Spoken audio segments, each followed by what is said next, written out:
Imagine a promise being made to you, a promise that dictates your life, who you are and what you do. Hundreds of treaties were established between the Crown and the First Nations people of Canada. To this day, these treaties have directly impacted the lives of First Nations communities. Now, imagine that promise being broken.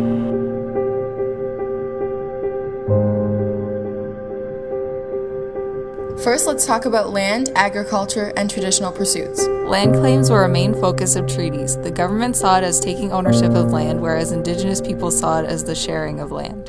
Well, you hear about land claims, and people talk about land claims. So the specifics, those are really talking about breaches of treaty. The property is near the western end of what's known as the Goose Spit, a peninsula that the Navy began using as a rifle range back in 1896.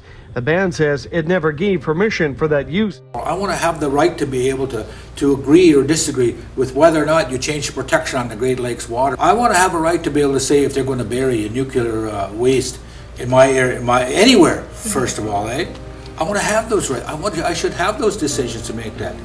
The government has chosen not to honor these treaties. They continue to spend millions appealing land dispute cases in court. What's the use in spending millions of dollars if it only results in conflict and distrust? Now, let's talk about education.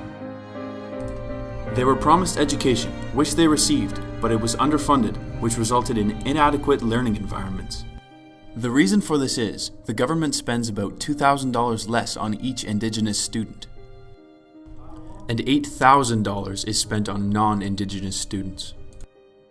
30% less will be spent on these kids than on other Canadian children, and it shows.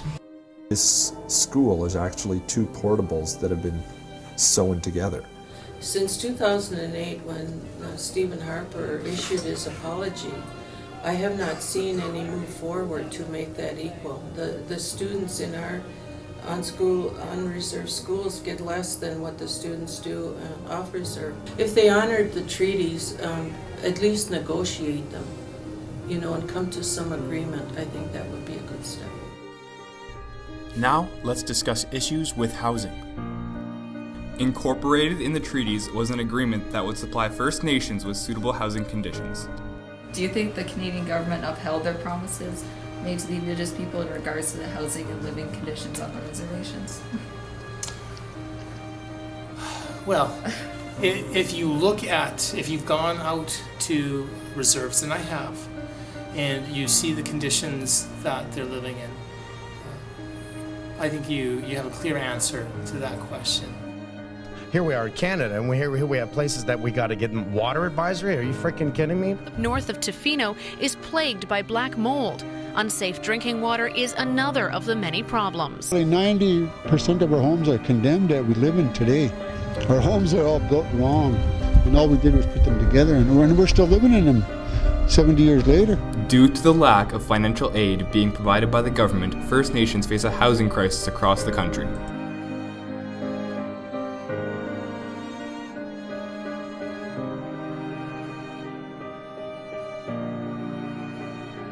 We have over 123 treaties.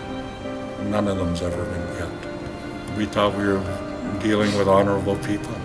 So treaties to me are a big disappointment.